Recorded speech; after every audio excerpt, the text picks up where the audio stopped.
Just two adjacent girls living in a lovely world. They took a podcast train going anywhere, but kind of specifically through Austin, Texas. Yeah, hook 'em horns. Adjacent. Very near, next to, or touching. Our tailgate is adjacent to the left field fence. ADJACENT. Adjacent.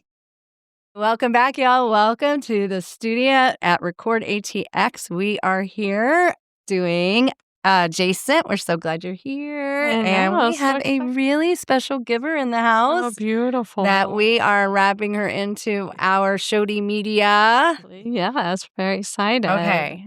Tell me about your name. It is such a unique name.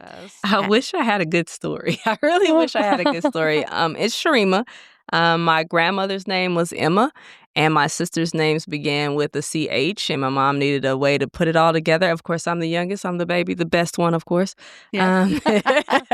And so we put it together, and I'm Cheremma. Cheremma is such a beautiful name. Do you have a middle name? I do. You can catch it on my autograph. I hate my middle name, although it does so I have both of my grandmother's names. My middle name is LaAnn, and so Ann is my paternal grandmother's name, and so now I'm Cheremma LaAnn. So Okay, and Lee. yeah. Mm-hmm. Wow. Okay, where are you from originally? Oh, man. So I grew up in Austin. I can't say that I'm from Austin because people from Austin are like, what hospital were you born in? Yeah. How do you make it for real? But I was raised in Austin.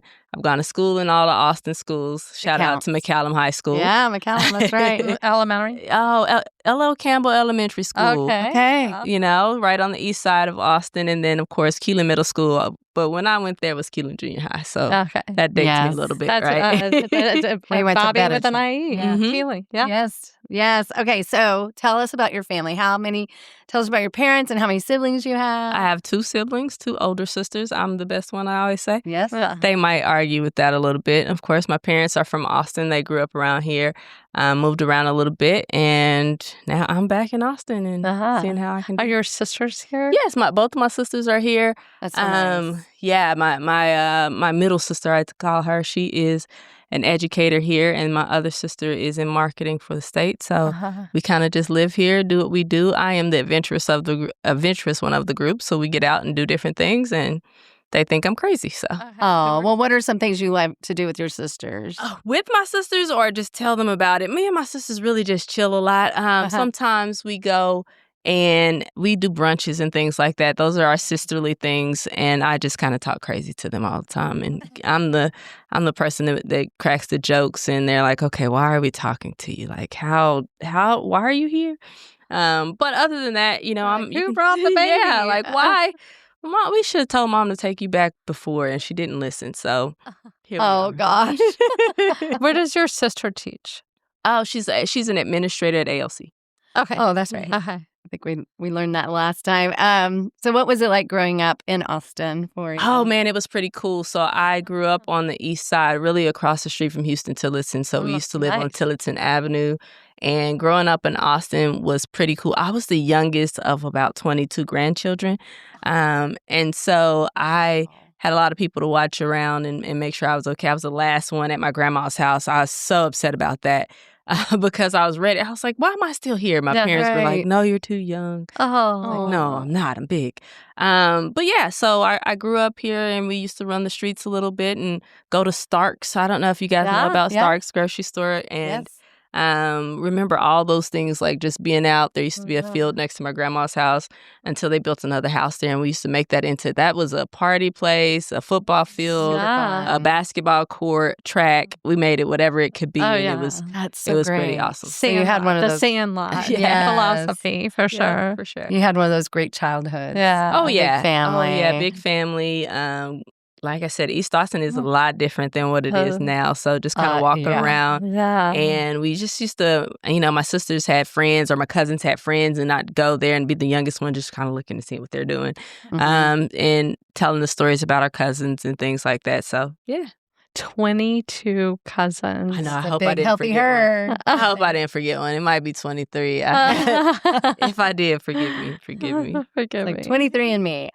So is your family known as the Lee family? Yes. Okay. Yeah, they are. They are.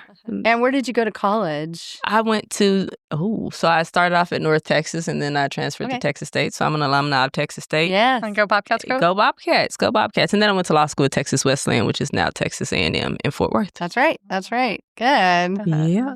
And how did you enjoy your college years? You know, I wasn't the best college student, honestly. Well, in North Texas, I did a little college stuff. I'm an introvert. So I did a little bit of the things. I didn't really like to party. I had a couple of friends. They would take me out, drag me out and do different things. But it was really like exploring and kind of figuring out what was going on around the city. Then when I got to Texas State, I was just focused on getting out of school. I hated school. Oh, my gosh. Oh. School, oh, my goodness. Texas State. You would I was think like, that I would. who was in class? That was my Shelley didn't experience. know. Yeah, no, once I got there, I was like, I went on Tuesdays and Thursdays. I got in, I went all day and I left. I was a commuter student. I just did not. I was like, let's get this thing over with because I was just so ready to be finished. You would think that that's not true because then I went to law school, but means to an end is what I call that. It was on the route. Yes, Like, for sure. speed through this. Let's get to the That's- next step. Let's get through it. What inspired you to go to law school? Oh, because I'm an advocate at heart. I really, really wanted to reform the foster care system in Texas. I wanted to make sure that kids were taken care of and protected, and I didn't like the way the foster care system runs. I mean, I still don't, but I think it's necessary, and I appreciate everyone who supports the foster care system and does things. But I wanted to reform it, just a small order, you know. It's just a small order. A small order. And so I went to law school and did a little bit with juveniles and things like that. And then, of course, you know how life pivots a little bit. And here I am. I don't even practice law right now. So. But you do have an amazing nonprofit called Good Enough Today. I have a podcast named Good Enough Today Okay. and a nonprofit called Unabridged Academy. That's right. Unabridged Academy. That's Yes. right. So Unabridged Academy is a nonprofit where we take kids and we kind of show them what it is to fail. We do go through a lot of challenges and games and things like that to say, hey, let's put you in a situation to make you angry. Let's talk to you about emotional intelligence.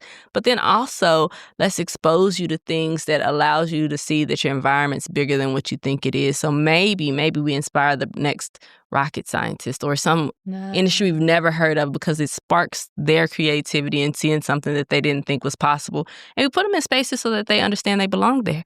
Right. So we do a lot of things. We ride around on a limo bus usually. And then we go to iFly and things like that. So check us out on social media. Yes. That's incredible. So how did you come up with the plan to kind of put kids or adults or other people into these uncomfortable situations to help them problem solve or get through that difficult, I guess it would be where you're feeling dysregulated. Well, so it's a long story to get to that, but I'll make it really short. I was working for Walmart e-commerce, was a manager there. And in that space, you would see a lot of people, and this was in Atlanta, Georgia. So in that space, you would see a lot of people who came up without seeing much more than what they grew up around. Right. And so one day I was talking to one of the associates, and he said, hey, what do you want to do? Once you leave here, once you finish here, are you going to do this? And he said, I'm 28 and nobody's ever asked me that. He said, I've never actually had someone ask me, what do I want to do and how are you going to do it? And so that got the ball rolling for me. Like, hey, and then you would see people who were really, really great at their jobs, but they would get upset and it would ruin their entire careers. So they would either get fired or let go because they had a moment where they couldn't regulate their emotions, but they were spectacular at everything that they did. And then, of course, their lives were disrupted by it. And I was like, okay, well, this is an issue. Yeah. What do we do about this? Because we have these brilliant people and brilliant minds who could be doing something else, but then you're set back so many different times. So emotional regulation is something that we're really not taught, right? You know, it's not something that it wasn't even on the radar. Never understood. It's just like I get angry, but I know I'm not supposed to say this. But what happens We're when you supposed do to it? bury it. And you don't know how to deal with it. You don't know how to cope with it. And so we I kind of got the ball rolling there. And then in 2020, when all the things were happening after George Floyd, it's like, okay, I can protest, I can do things, but what am I going to do about it? What am I going to actually do? What action can I take to put people in a better position to win? Right. Right. And that's, and that's not to say that you don't protest, but you have to have some action up behind it so that we can grow as a community and come together to create and inspire people to be the best versions of themselves. And sometimes we just don't know what the best version of ourselves are. So we need someone to expose us to things that are bigger than what we see so that we know that, hey, you know what? Maybe that is possible. Mm-hmm. Oh, for sure. May I ask, social emotional learning has been a big part of the school systems.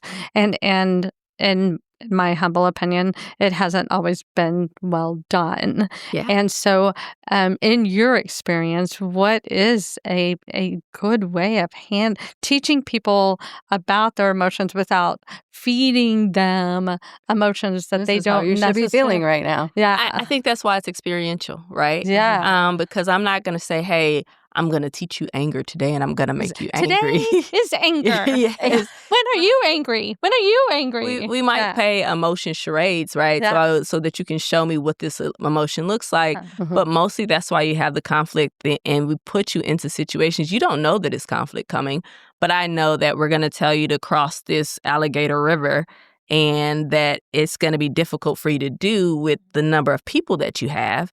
And then I know that also that the tools I've given you, if they don't go exactly the right way, it's going to make it really, really difficult. And you're going to do it maybe 20 times before you're successful at this. And you got a lot of different personalities. Wow. So if you put them into a situation where you have to figure this out and people are going to get angry, and they've already been with each other for a couple of weeks, right? And so we've gone over little things and we've taught them different things. And now we know that this person really is going to get upset when this happens. So let's put you in there and let's see what happens. And most of that is not me directing it. I just give you the rules and then let's see what happens. And then we have ground rules, though, right? We respect each other and respect ourselves. And if I'm upset with you, and that's not to say that I can control how you react, but once you react, let's talk about it. Let's talk about it. And I'm not going to judge you for how you reacted, but we got to figure out a better way for you to react in this situation. So what made you do that? Why did you say that? How are you feeling right now? What are we going to do about it? And I let them direct kind of how this process goes without any judgment, because on a good day, you might find me saying the right thing, and on a bad day, you might not, right? And so it's not too much different than how we are as adults. It's just a matter of really, really figuring out who you are. And some of that is a joy just to see them recognize who they are, or to try things and challenge themselves and understand that they're stronger and better than they thought they were too. So I have you're speaking my language. I know. Me too. I'm like, I have an adult child with autism, and to teach him emotions, we would sabotage his environment. And that sounds like what's happening. Absolutely. Is you're sabotaging the environment because you don't know how they're going to react, and then you see the reaction and you teach from there. Absolutely. And so that I love that philosophy. Yeah, I think that sometimes, you can have these ideas of what people will do in certain situations, but that's based upon my life experience and perspectives, and you never know. And sometimes people surprise you, and I think that's important too, because they surprise you and they might surprise themselves in how they react to a situation. You're like, whoa, you're the calming force here. Wow, did you know that you had that energy? And then you can help them cultivate their superpower, right? So that they understand what that is, and maybe that leads them to finding their purpose. Wow, I love this journey. I love the journey that it was like, this, law school, but this is my passion, this is my love, this is my joy. Yeah, absolutely. Oh my gosh, incredible. We're gonna sidestep, but how do people support your nonprofit? Okay, so if you go to the website or just hit the QR code, you can support us in a lot of different ways. You can volunteer. We say time, talent, or efforts. So, and of course your money, but really time, talent, efforts, or your funds. And that really is, what can you bring that helps these kids? And sometimes it's a career. Sometimes there are careers we've never heard of. Like there was a person who said, you know what? My sister is a chef for any of the ambassadors that come from other countries. So she cultivates West China cuisine. So whenever someone comes in from West China, she knows how to do this. Wow. And that's how how that job's not on Indeed. Like, where did you find, like, how did she become that, right? And so just kind of finding people who are in unique places and spaces and understanding, like, hey, can you come talk to the kids? Just tell me about what you do. Explain to them your journey. And it's not all linear, right? We always, when you're young, you think, but look at yours. It's not linear at all. It's beautiful. It's yeah. But, I think that's how most people's trajectories are. Some people can go straight in a line, but that's life happens and things. And Teach her to podcasting. Right. It's okay to pivot, right? And so I think that that's really what we appreciate. And then, of course, anybody that has suggestions, I'm very open. I always say that I want to be the person that's not the smartest one in the room. I want to know what people's ideas Debatable. are. Well, you are today. I don't know. Just depends. Don't you worry. Depends on the topic, right? But yeah, so I really, really like to learn from other people and grow. So any way that people can support in that way, that'd be awesome. Oh, that's incredible. And it sounds like you take whatever opportunity and modify it to fit. Yes, absolutely. Is that right? Yes, absolutely.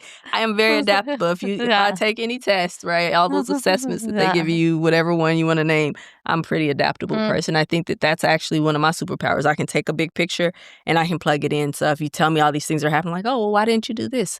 Or how about this? Yeah. And that's kind of what my superpower is. That is a superpower. When's your birthday? July 24th. Whew, I'm a Leo. I'm not a conventional Leo, though, guys. I don't like the spotlight. I'm not that person. I'm not shy, but I would prefer to be. I don't know. You walked in here and around the damn room. I don't know what you're talking about. Great. Oh my gosh. I definitely like to be in the background if I can be, but that's not the way the world works. Oh, no. So here we are, right? No. Okay, so tell us about what is your next adventure? Oh my gosh. So we've got Good Enough Today coming up, and it's a podcast, but I really kind of want it to be more than just a podcast, a movement. So you guys will see us on social media, really me on social media, kind of figuring out what vulnerability is. I am not a vulnerable person. I'm a transparent person. I'm not a vulnerable person. If you ask anybody that knows me, they will tell you that very, very adamantly that I'm not very vulnerable. But I think that part of the journey is, we sometimes get so stuck on being great, being perfect, doing all these things. And then you can get derailed. And it's like, you know what? I'm good enough today. I'm hopeful for tomorrow, but I'm good enough today. Yes. The things that I need to accomplish, the things that I want to do, the things that my body allow me to do, I'm good enough today. And I really want people to understand that and recognize that whatever you need to do, you have it in you already. You're good enough today. Yeah. So what is it in your journey that is making you feel that this is something that you need to communicate with people and get the message out? I think because, I've had this, I went to law school, I do all these things, and I say that that's not linear, but it is kind of linear, right? You go to undergrad, you go to law school, you think you're going to be doing these things. And a few years ago, I got sick. I woke up blind in one eye. And the doctors were like, were you really blind? I was like, well, I couldn't see. I don't know the definition, but, you turn on the light and nothing's there. So yes. I feel like my right eye was really blind, and, that was debatable. But that has really turned into a journey for me of like what is going on. So I've gone through a lot of procedures, working with a lot of doctors. There were times where, the spectacular, brilliant Cheremma that I'm used to being was not the person that I could be, right? And so you have to understand that even on that day when you're not brilliant in your own eyes, you're good enough, right? You are good enough today. And sometimes that's difficult to see. Yes, for sure. And that was a long journey for you when you were trying to uncover. It's still an ongoing journey. Yeah. Oh my gosh, it's an ongoing journey. I tell people, I was just recently telling people that I'm healed, and I was like, they're like, are you sure? Did a doctor tell you that? No, I'm healed. I'm going to speak it into existence. It's going to happen. But it's still an ongoing journey. And the journey that I'm talking about waking up and still having that conflict between trying to be the person that I know that I can be and the person that I am today, and then feeling guilty about not being able to do that, but also realizing that, okay, but this is enough and this is good enough today is a real journey for me. And I think that that's something that people experience in different ways, whether you are highly educated or not. Like everything that we do, this can resonate with people in that, you know what, you're good enough today, even if you don't have the money, you don't have the finances, you don't have the physical fitness, you don't have the health. What you're trying to do, what you're working towards, sometimes it takes putting one foot in front of the other and moving forward. And I think that sometimes we forget that part of the journey is actually a big part of it, just showing up, putting one foot in front of the other.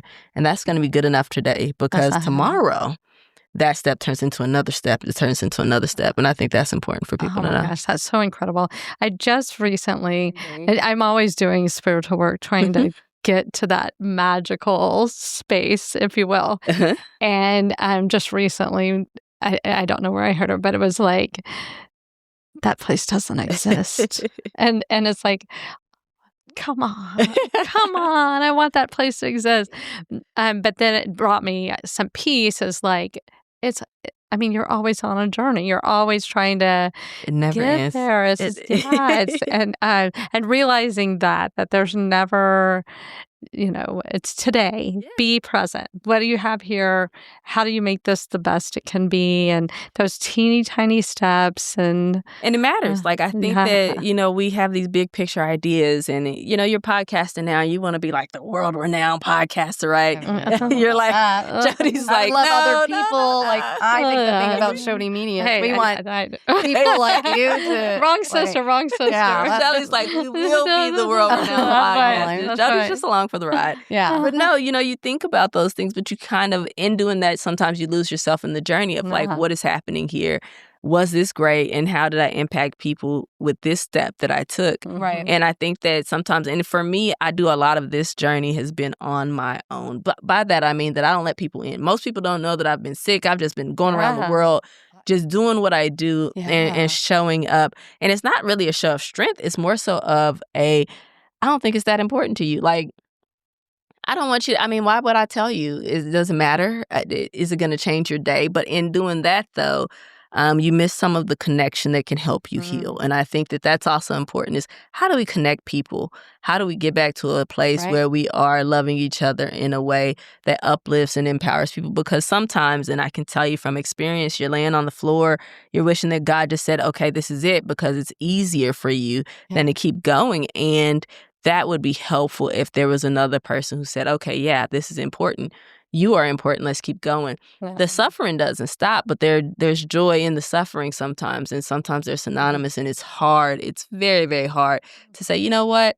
I'm going to see the joy and I'm going to keep moving forward. And the alternative sucks, right? So it's just one of those things that good enough today. Like I said, I would love for it to be a movement where people really, really understand that where you are is okay. And sometimes it doesn't look like what you thought it was going to look like, but you're still here so you can make a difference. So what does that look like for today? And that's good enough. Yeah. Well, and sometimes by sharing your journey and your obstacles, it helps somebody else see that they are good enough and that they can get through it. And like you're saying, having those connections can be the bridge that helps them get to the other side. I think a lot of times, as maybe it's our culture as a whole, that there's just this grind attached to it. And if people don't feel like they're able to achieve that energy or physicalness or mentalness to get through that grind, they feel like a failure. But I think Shelly's told me recently, like, for some people, it's like, write down 3 things a day. And it could be 3 things. Get out of bed. Make up my bed. Move your brush pillow. My teeth. Done. I did my 3 things. Yeah, that might just be enough for good enough. It's like whatever those 3 things are. It was Dr. Patty Love. Yes, she was like, it could be 3 simple things, but those 3 simple things make you feel good enough today, because it's like we can be in our way sometimes, or just our perception of success and how we're not getting to that level. Why do we have to get to that level? Why are we not good enough where we're at today? And even the next level, isn't like a giant step generally. I know, right? No. It is a process of, and I was just telling people, I hate the process, right? It's a process of consistent small steps. Yes. Right? You think that you're going to be like, you're going to, somebody's going to find you and you're going to be a star, right? And tomorrow I'm going to be rich. You're going to win the lottery. You're going to do this. But for the majority of us, that's not how it works, right? Yeah. You have to do the work, and the work sucks. Yes. Like, I think that's what people don't understand. It's not that I'm stronger than anybody else. It's not that I have more willpower. It's just that I'm going to be consistent and I'm going to try. And you can be consistent and you can try, and everybody can be consistent and you can try. And sometimes that consistency is I woke up and I made up my bed. I've won today. And sometimes, there are times where it's like I can lay here, I can move. There are times I couldn't walk around a block, right? Gosh. And the question then becomes like, who are you now? Right? If you're brilliant, is this brilliant? No. Like, how do you see yourself? What are you going to be able to do? And people with chronic illnesses and things like that, they understand that process, but then on the same note, they do that in isolation. Yes. Because I don't want you to have pity on me. I don't want you to feel like you have to help me because I'm not feeling well. And I don't want you to look and feel sorry for me either. No. When it hasn't been well defined, so people don't understand that how this is really affecting people's bodies. Yes. And we've seen it too many times where somebody has Crohn's or MS or whatever, and they're told that it's psychological and they need to see a therapist and blah, blah, blah. And it's like, I mean, like, and then it's like they have lesions all over their damn spine. Something happened, right? Like, Something happened. That's so interesting because part of it, I can tell you that throughout this process, I've asked like my doctors, hey, am I crazy? Like, just tell me, is this one of those psychological things? Because I'll go to the psychiatrist. Like, let's talk about that. Let's fix it. Because I want to know, because at some point you start to doubt yourself. Exactly. You're like, maybe I'm making it up. Like, they can't find anything wrong with me. Maybe I'm making this up. There are some things that say that something is wrong, and there are other things that say that nothing is wrong. And you put them together and they're like, well, something but nothing. And then I'm like, well, it has to be me, right? It has to but be there's me. also humans that came up with certain tests, and the right test hasn't been developed yet. And so we don't know yet, and we don't know. And it's like the speculation. And and we're all humans. That's the thing. I think that I was just talking to a friend of mine about the human factor in the practice of medicine. Not only is it a human factor in that they are humans, but we have to humanize the experience of these doctors, because I know for a fact that my doctors care about me and they want me to get well. Of course. But a portion of that is you go to medical school to be able to heal people, help them reach whatever level of healing you can get them to. And of course, they lose patients. But what happens when you're the doctor and you're doing everything you can to help someone and they're suffering?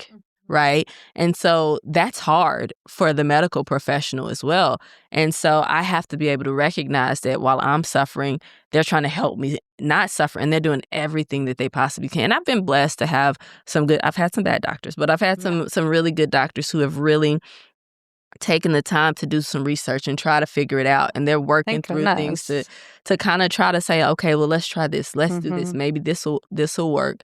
And throughout that process, of course, I get the raw end of the deal sometimes when it doesn't work, but they're trying. And I think that part is hard to see too, especially when you're in the middle of suffering, because what you want is relief. Everybody wants the same thing. We're fighting the same thing. Right. And it's but hard. They only have this rule book. Yes. And they only have so much knowledge. And people will tell me, and before I got people comment and say, Cheremma, to use AI, I've tried it. Like you've done it all, and AI will tell you the same thing that the doctors are saying. And I'm like, well, I guess they do know what they're talking about, right? They're using everything that they can to figure it out. But at some point, like I said, you just have to kind of trust the process and hope that things will work out the way that they need to. And in the meantime, you just got to live your life for the day that you have and do what your body gives you, right? Sometimes my body gives me more than others, and other times it's just not. It's not how it works, I go. And I hope in your podcast there's a space for like talking about that the toolbox of the medical profession is limited. It is not all encompassing. Well, and it's a science. And if you do a science experiment, you have a hypothesis. Then you have to test your hypothesis. Yes, it's not always a direct cure. They have to. There's no black and white. Right. There's no black and white. And everybody's body is different. Everybody's brain is different. And everything's changing. And the environment's changing. And the tools needed are changing. And we're living longer, right? Everything is changing. So many factors. And I think that it's important to have some compassion on both sides of that. Now, I can tell you that this is Cheremma today, being able to be like, oh, be compassionate, right? Yeah. Right. But, 2 years ago, Cheremma would have been like, nah, this is BS. Yeah, like, you can this yes, we got to figure something out. But I think that through the journey, you kind of get an appreciation, and also seeing your healthcare professionals just be like, I'm trying. Like, I really am trying in I want having to that. solve this. Yes. I mean, what if you're on the cusp of a new situation that will help millions of people? You don't know. And the other part of it is like, well, they don't want to see you suffer. No. Right? And I'm walking in and you can tell that I'm suffering. And it's just like, I want to be able to help you. I'm trying my best. And, I'm contacting other people. I'm asking different doctors. I'm working on your behalf.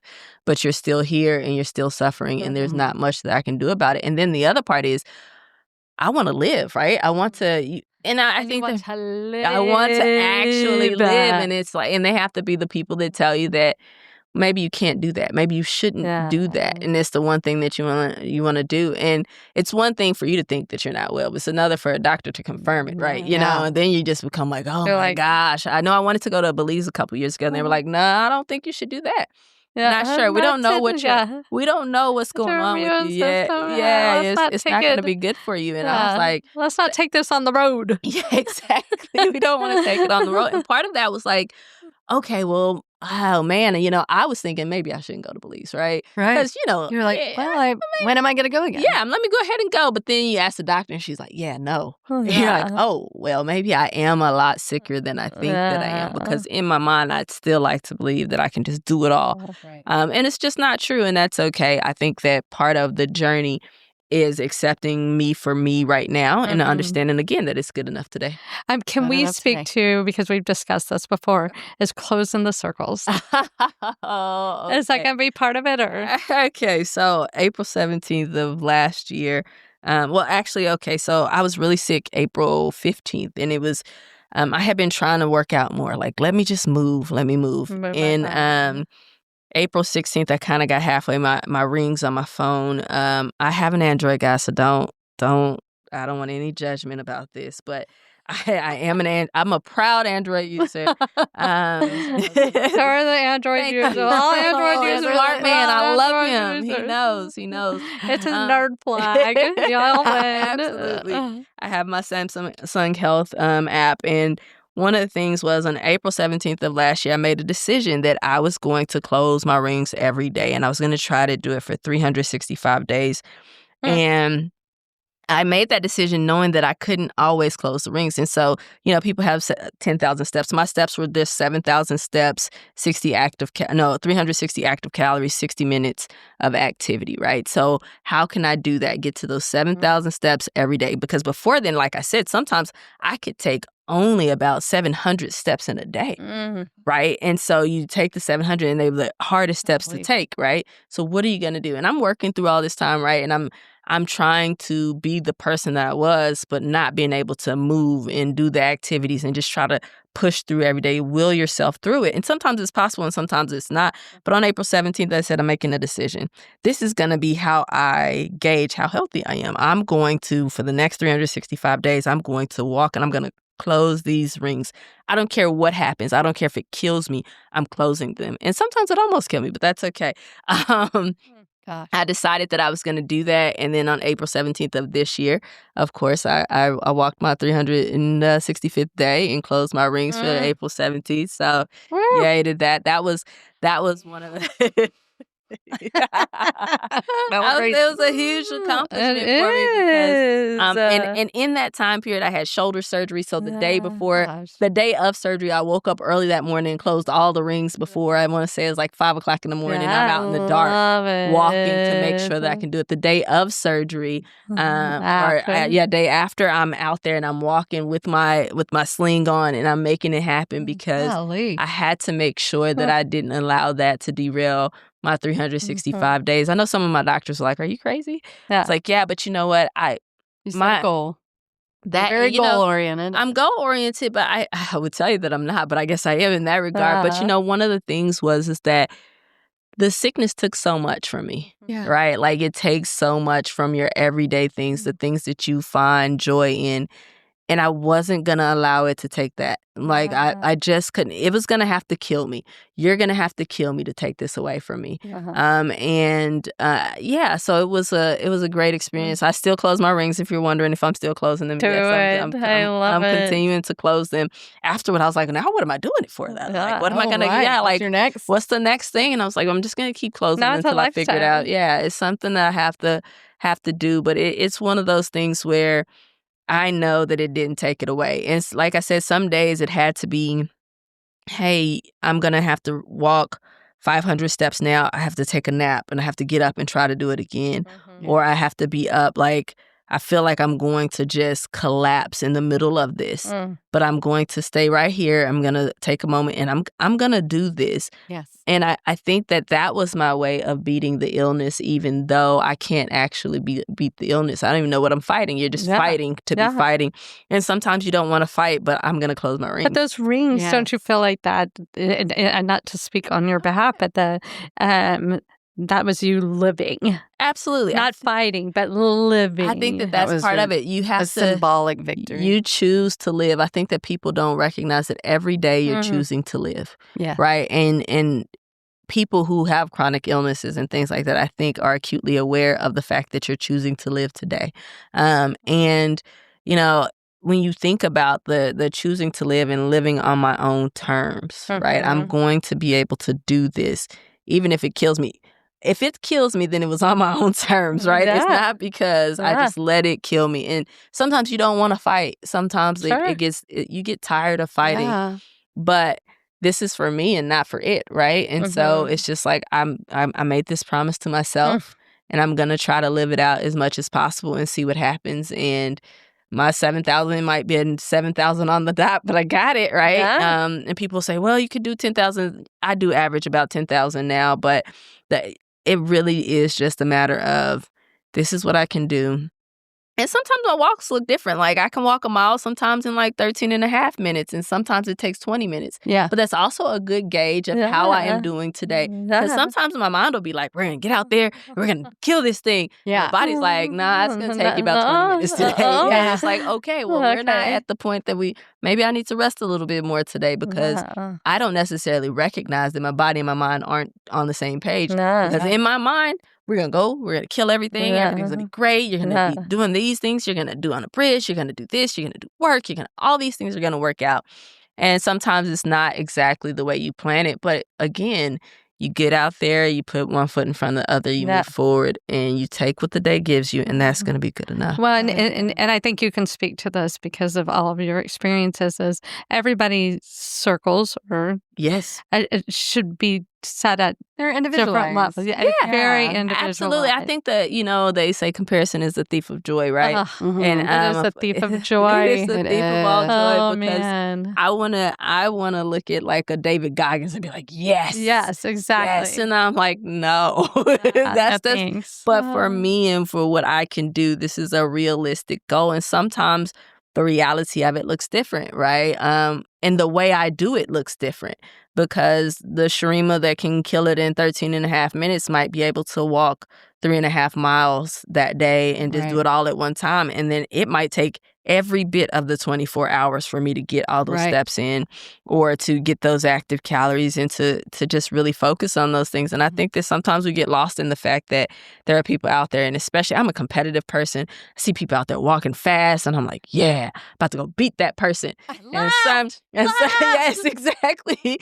And some days I'm like, oh man, they got me. Like, oh yeah. There's a woman out on a trail that I see all the time, and I don't know that she knows that I'm racing her, but I race her every time I see her. I'm like, I'm going to beat her to that spot. I don't know if she knows it, but I'm going to beat her. I think she might, because sometimes she speeds up, and I'm like, I wonder if she's racing me too.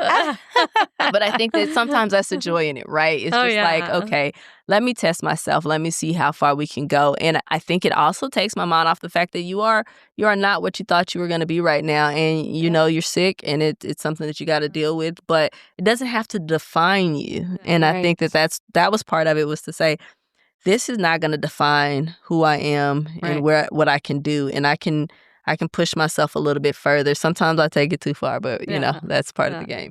Agreed. Okay, so let's talk so about your inspiring. podcast. Okay. Okay. Yeah. Who do you want to engage? What do you guest? Or how do people get in touch with you? Well, okay, so you can reach us at goodenoughtodaypodcast@gmail.com, but you can reach us on all social media. And of course, I will have some content coming out on YouTube, and you'll be able to follow our Instagram page. We are not on TikTok. I'm my the cybersecurity person in me is like, oh no, not TikTok, but we'll see what happens with that. But, you'll be able to follow my journey, kind of see me out doing things. And then also, once we get this podcast going, I really, really want to have guests, and anybody who's listening can absolutely chime in. I'd love to have you as a guest, where people tell their stories. They tell about what's going on with them, because this is a community of connection, right? We want to connect, hear your story, but also listening to your story could inspire someone else, but it could also give you exposure for the person who can help you, right? And so we'll have some practitioners on there. And the thing is that there's struggle in everything. So we'll have doctors, we'll have health and wellness, I am an out-of-the-box thinker, so you'll have everybody that's trying to work towards healing in some way.